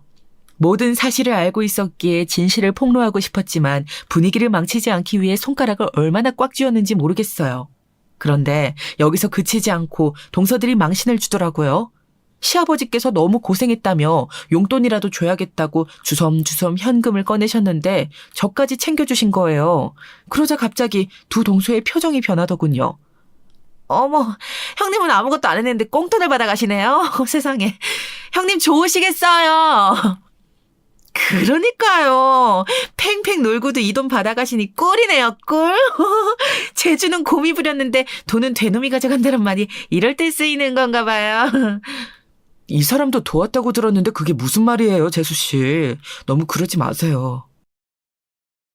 아까부터 내내 참고 있었던 저도 화가 났지만 옆에서 듣던 남편이 더 열이 받았는지 한마디를 하게 됐어요. 저희 남편은 한 번 화를 내면 카리스마라고 할까요? 무섭게 사람을 몰아치는 편이에요. 남편의 말에 약간 위축된 두 동서들이 조개처럼 입을 꾹 다물더군요. 근데 가재는 개편이라고 서방님들이 대신 한마디씩 얹더라고요. 그러면서 상황은 점점 더 심각해져 갔습니다. 아, 우리 와이프가 아버지 챙긴다고 꼭두새벽부터 장 봤는데 그런 말도 못해? 형이야말로 동생 와이프라고 너무 함부로 대하는 거 아니야? 순식간에 분위기는 험악해졌습니다. 시아버지도 표정이 굳으시고요. 즐거워야 할 시아버지 잔칫날에 소란이 일자 저는 골이 아파지는 것 같았습니다. 더 이상 갈등이 일어나선 안 될 것 같아 제가 중간에서 중재했습니다. 남편을 끌고 먼저 밖으로 나온 것이지요. 저는 침착하게 남편을 달랬습니다. 앞으로 동서들이 뭐라 해도 그냥 가만히 있자고, 상식 밖의 사람들이니 무시하자고요. 제 말에 남편은 여전히 불쾌한 듯 보였어요. 젊은 날에 사고치는 동생들 때문에 그렇게 마음고생하며 보냈는데 결혼하고 나니 그 동서들이 저에게 막대하는 꼴이 남편은 싫었던 거지요. 남편의 마음도 이해가 갔습니다. 하지만 그날은 시아버지를 위한 날이었으니 저는 집에 돌아가서도 전화를 걸어 앞으로는 이런 일 없게 하겠다며 대신 죄송하단 말을 전해드렸어요. 그런데 시아버지께서는 너그럽게 괜찮다고 말하시며 오히려 저를 달래주시더군요. 오랜만에 시아버지 애정어린 말을 들으니 제 마음도 온탕에 발을 담근 듯 풀어지는 것 같았어요. 근데 시아버지께서 갑자기 예상치 못한 말씀을 하시는 거예요. 아니다, 아가. 네가 맏며느리로서 고생하는 거 내가 아주 잘한다. 근데 아가, 부탁이 하나 있는데 잘 전달해 줄 수 있겠니? 네? 무슨 부탁이요? 평생 부탁이라곤 해본 적이 없으시던 시아버지께서 조심스레 전한 말은 동서들을 출입금지시켜달라는 말이었어요. 왜요, 아버님? 무슨 일 있었어요? 내가 말 안 하려 했다면 정말 해도 너무하더구나. 시아버지 말을 듣고 전 그 자리에서 넘어갈 뻔했답니다.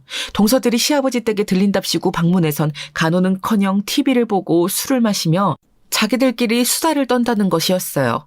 처음에야 옆에서 부축도 해주고 책도 읽어주며 잘해주었지만 점점 궤도에서 벗어나 이제는 견디기가 힘드시다고 했습니다. 전번 날엔 글쎄 둘째 애가 술을 먹고 와선 파티를 벌이지 뭐냐. 저들끼리 무슨 와인 파티인지 뭔지. 너무 시끄러워서 잠을 한숨 못 잤다. 몸이 어째 더 아파지는 것 같아. 그냥 나는 괜찮으니 안 와도 된다고 전해다오. 시아버지께서 그간 얼마나 많은 고통을 받고 계셨을지 상상이 되었습니다. 온화한 시아버지께선 무척이나 불편하시고 힘들었지만 이 일을 전달하기까진 꽤나 소가리를 하셨을 게 분명했어요. 저는 당장에 동서들을 불러 집에 오지 말라며 그 이유로 제가 간호를 한다는 명분을 들이댔어요. 그러자 동서들은 즉각 반발하기 시작했어요. 형님이요? 형님이 왜요? 형님은 그러시면 안 되죠. 어디서 가로채러 들려고? 뭘 가로채? 뭐긴 뭐예요? 내가 모를 줄 알았어? 동서들 그러는 이유? 시아버지 가지고 계신 땅 때문에 그런 거잖아. 친정이 부자라며 돈 욕심 같은 거 없는 사람처럼 굴더니 사람 욕심은 이래서 끝이 없나 봐. 그리고 간병하러 간 사람이 그 집에서 술 먹고 행패 부리고 그게 사람이 할 수 있는 짓이야? 어디서 배운 예의들이야? 제 말에 동서들은 일제히 자기는 그런 적이 없다, 또 그런 의도로 간병한 게 아니라며 저마다 항변을 쏟아냈습니다. 없는 사람 눈엔 역시 그런 것만 보이나 봐요. 여기서 제일 가난한 건 형님이에요. 어렸을 적부터 찢어지게 가난하게 살아오신 형님이야말로 아버님을 미끼로 돈 탐내려 하는 거겠죠. 맞아요. 형님과 저는 결백해요. 큰형님이라 말로 자중하세요. 그리고 시아버지가 편하게 있으라 해서 그냥 좀 떠든 것뿐이에요. 두 사람은 불빛만 보면 달려드는 벌레떼처럼 이번 기회야말로 인생 역전할 수 있는 것처럼 생각하는 듯 상당히 절박해 보였어요. 자기들이 꿋꿋이 간병을 하겠다고 하더라고요. 그중 유독 첫째 동서의 입이 험했지만 임신 중이란 사실을 상기시키며 겨우 참았습니다. 똥이 무서워서 피하나요? 더러워서 피하지요. 시아버지는 저를 보자마자 그간 무슨 일을 당하셨는지 상세하게 털어놓으시는데 자기도 순한 줄로만 알았던 동서들이 그럴 줄 몰랐다며 일종의 고백을 하셨어요. 욕도 못하는 아이들인 줄 알았는데 세상에 얘기의 절반은 다른 사람 험담에 둘째는 술을 매일 달고 사는 것 같더구나. 아우, 담배까지 피던데 담배 냄새가 너무 심해 한 번씩 숨이 막혔단다. 큰애 네가 와줘서 참 안심이다. 아버님, 그간 고생 많으셨어요. 제가 왔으니 이제 안심하세요. 시아버지는 정말로 제가 온 이후로 눈에 띄게 혈색도 좋아지시고 웃음도 되찾으셨답니다. 지금까지 동서들 때문에 눈치 보느라 방에서 잘 나오지도 못하셨는데 저와 공원 산책도 나가시고 재활치료도 받으시니 하루가 다르게 좋아지셨어요. 하지만 이 사건 이후 저와 동서들과의 간극은 더 벌어지게 되었답니다. 명절날 어쩌다 만나도 서로 눈이 마주치면 동서들을 저를 못 잡아먹어 안달이었습니다. 옛날에는 자기들끼리 있을 때만 험담을 곧잘 주고받더니 이젠 대놓고 그러더군요. 어느 날 가족끼리 모여있는데 TV 다큐멘터리에 시골에 사시는 부부 일상이 나오더라고요. 돌아가신 친정엄마 생각도 나고 하여 진지하게 그것을 들여다보고 있는데 갑자기 동서가 그러는 겁니다. 형님, 농사 지으시는 시골에서 자라셨다고 했죠? 아우, 세상에, 그런 더러운 데서 어떻게 살았어요? 거기 막 개구리도 잡아먹고 그래요? 어머, 그럼 형님도 개구리 드셔보셨겠다, 그쵸? 아, 난 보기만 해도 징그럽던데. 동서들 그만하지. 물어보는 거잖아요. 물어보는 것도 못해요? 그나저나 저런 곳에선 어떻게 애를 키우지? 나는 저런 감동 다큐멘터리랍시고 귀농하는 사람들 나오는 거 보면 참 한심해. 애가 저기서 뭘 보고 배우고 자라겠어? 동서들은 남편이나 서방님이 없을 때면 더 활개를 쳤어요. 저만 욕하는 게 아니라 저희 친정을 본격적으로 까내리기 시작했답니다. 어떻게 성인인 사람들이 배울 만큼 배웠다던 사람들의 입에서 그런 말이 오갈 수 있는지 신기할 정도였어요. 그런데 그 와중에 너무나 경악할 일이 벌어지고 말았습니다. 동서들 때문에 스트레스를 받아 점점 골이 아파지고 있을 무렵 가게 영업이 안 되기 시작했어요. 다른 삼겹살 가게들이 많이 오픈하면서 손님들이 그쪽으로 빠져나갔는데 처음엔 일시적인 현상이라고 생각했지만 깨끗하고 좋은 인테리어에 가격도 저희보다 저렴했으니 저희 집은 경쟁력을 금방 잃어버리게 되었어요. 남편의 얼굴에도 힘든 아우라가 생겨났고 정말 하루하루 절망의 연속이었습니다. 왜 내가 섣불리 자영업을 시작했을까 하는 후회마저 들더라고요. 그런데 평소 저희 부부 소식엔 관심도 없던 동서들이 어디선가 이를 기똥차게 알아듣곤 단체 카톡방을 만들었더라고요. 형님, 가게 영업 안 돼서 너무 속상하시겠어요. 힘내세요. 정 힘드시면 저희 집 가정부라도 하실래요? 제가 최저시급은 쳐드릴 수 있어요. 맞아요. 큰형님만 좋으시면 막내 동서 말대로 그러시는 게 어때요?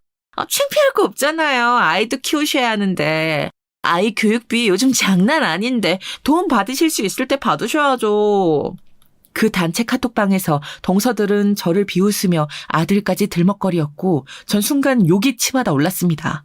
그래서 신경 끄고 동서들 할 일이라 제대로 하라는 카톡을 보낼까 하다 몰려오는 우울함에 그럴 기력도 없이 핸드폰 전원을 꺼버렸어요.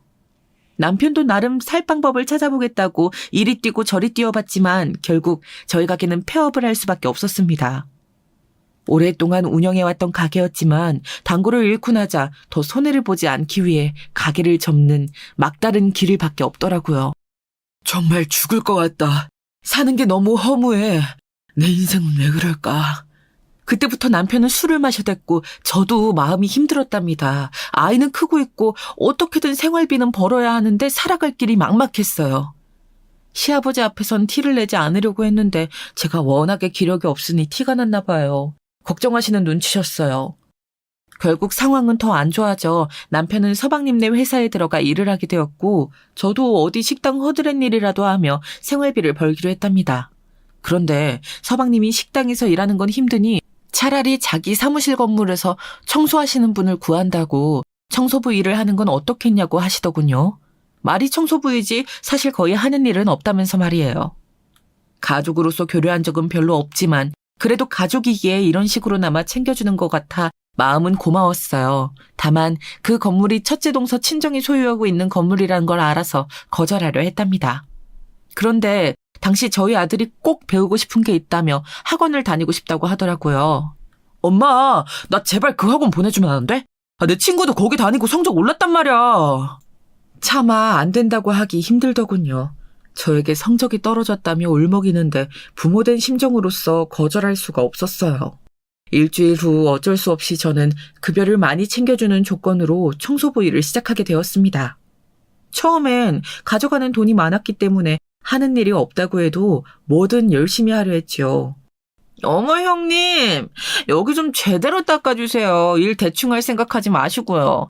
여기 저희 엄마 건물인 거 아시죠? 동서 제대로 하고 있어. 제대로 안 하고 있는 것 같아서 말씀드리는 거예요. 2층 변기도 막혔던데 뚫어주시고요. 첫째 동서가 저에게 와서 이것저것 명령을 하기 전까진 말입니다. 심지어 둘째 동서까지 와서 스타벅스 커피를 쪽쪽 빨며 비웃는데 너무 비참하더라고요. 자기들이 먹는 스타벅스 커피값이 형님 시급이랑 똑같다면서 대놓고 웃는데 정말 죽고 싶을 정도로 힘들었습니다. 그런데 저에게 일자리를 소개시켜줬던 서방님마저 이걸 보고도 지나치더라고요. 고개를 숙일 수밖에 없는 제 처지에 저도 모르게 눈물이 새어나왔습니다. 그때 제가 찾아갈 수 있는 곳은 친정엄마였답니다. 시어머니를 내려주어 고맙다고 말했던 친정엄마의 묘에서 전 유일하게 아늑함을 느낄 수 있었어요. 제가 조금 쉬고 마음을 놓으며 이런 말 저런 말 털어놓고 오는 유일한 곳이었어요. 그런데 어느 날은 저도 모르게 동서들의 말에 너무 상처를 받은 나머지 술술 털어놓고 말았습니다. 엄마의 가슴이 아플 걸 알면서도 제발 나 좀 살려달라고 구해달라고요. 엄마, 나 너무 힘들어. 제발 나 좀 구해줘. 그 말을 내뱉고 돌아오면서도 엉엉 울며 집으로 돌아왔는데요. 그날 남편에게 차마 말도 못하고 저는 서방님에게 청소부 일을 그만두겠다고 말했습니다. 남편이 왜 그러냐는 말에도 죽은 듯이 집에서 누워 지냈는데 지금 생각해보면 아마 우울증이었던 것 같아요. 잘 먹지도 않고 잠만 자며 하루 종일 지냈는데 아들마저 걱정하더군요. 하지만 다행히 오래가진 않았습니다. 제 기도에 화답이라도 하듯 기적 같은 일이 일어나기 시작했거든요. 먼저 시아버지께서 저희 부부를 불러놓고 갑자기 이런 말을 하시겠다고 하더라고요. 너희 사정을 들었다며 가지고 있는 땅 전부를 주시겠다고요. 무슨 말이에요, 아버지? 그건 형제들에게 나눠주셨다고. 형제들끼리 괜히 싸움이 일어날까봐 그런 거지.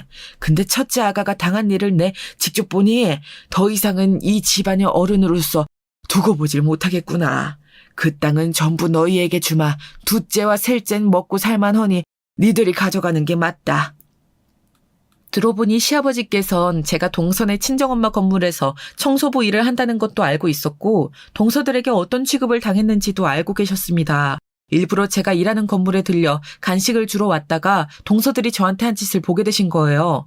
시아버지께선 제가 지금껏 자신을 위해 해준 일들을 거론하시며 고맙다고 미리 못 막아줘 미안하다며 앞으로는 떳떳하게 남은 생을 살라고 하시더군요. 그 말에 얼마나 눈물이 났는지 모릅니다. 행여나 소송이 일어날 수 있겠지만 그걸 각오해서라도 일단은 저희 먹고 사는 데 쓰라며 그렇게 땅 전부를 넘겨주셨습니다. 이게 첫 번째 기적 같은 일이었어요. 이 소식에 역시나 동서들과 서방님은 난리가 났지요. 어떻게 이럴 수가 있냐며 아무 말이나 막 던지기 시작했습니다. 시아버지에게 달려가 욕설까지 내뱉더라고요. 아버님! 이건 절대 안 될 일이에요. 진짜 미치셨어요? 아님 치매라도 오신 거예요? 여보, 우리 아버님 데리고 검진이라도 가야겠어. 그러게 말이에요, 형님. 아버님, 이건 너무 부당한 대우예요. 장남이라고 지금 차별하시는 거죠? 저희도 가만히 있진 않을 거예요. 가진 사람이 더 무섭다는 말을 그제야 실감했어요. 그런데 시아버지 역시 만만치 않았습니다. 지극검 니네 둘이 내 집에서 한 행동을 그냥 넘겨준 것만으로도 감사하게 여길 것이지. 여기가 어디라고 찾아와서 내 돈 가지고 왈가왈부를 해. 당장 안 나가냐? 지금부터 내 집에 들어와 돈 타령할 거면 경찰에 신고부터 들어갈 줄 알아라. 지금껏 온순한 줄 알았던 시아버지의 불호령에 두 동서는 말도 못하고 입만 비죽 내민 채 나갔답니다. 이후 더더욱 놀라운 일이 벌어졌는데요. 바로 두 번째 기적 같은 일입니다. 서방님이 두 동서와 모두 이혼을 하기로 소식을 전해온 것입니다. 여기엔 아주 놀라운 일이 숨어 있었는데요. 그간 동서들이 시아버지 집을 드나들며 별짓거리를 하고 놀았다고 했잖아요. 그때 시아버지께서 동서들이 남자 이야기를 하는 걸 들었나 봅니다. 그걸 서방님들에게 전달하였고 서방님들이 조사를 해보니 실제로 두 동서가 난잡하게 노는 걸 알아버렸다고 합니다. 첫째 동서는 심지어 아이를 임신한 상태였는데도요. 그렇게 되니 더 이상 결혼 생활을 이어갈 이유가 없었던 거죠. 배신감을 느낀 서방님들은 곧바로 이혼 통지를 날렸고 지금은 이혼 소송이 진행되고 있습니다. 서방님들은 자기 와이프가 이런 여자인 줄 몰랐다며 저에게 사과까지 하시더라고요. 그리고 땅엔 욕심이 없다는 의사도 밝히셨어요. 남편은 이를 두고 우스갯소리로 개과천선했다고 표현하더라고요. 이제 저희 부부 소식도 궁금하실 텐데요. 저희 부부는 시아버지의 도움으로 현재 행복하고 평안하게 살고 있습니다. 시아버지의 건강을 생각해 작은 전원주택을 사들여 제가 주말마다 왕래를 하고 있고 남편은 새로운 사업을 준비 중이랍니다. 친정엄마의 묘에 간 이후 어떻게 이 모든 일이 기적처럼 벌어질 수 있었는지 아직도 신기하기만 할 뿐입니다. 물론 인과응보란 말이 있듯 동서들이 쌓은 잘못들이 결과가 되어 돌아온 거긴 했지만 그 시기를 생각하면 어쩔 땐 스스로 생각해도 놀랍고 그렇습니다. 어쩌면 먼저 떠나신 시어머니도 저 사는 게 가엾고 안쓰러워 도우셨을 수도 있겠다는 생각도 들어요.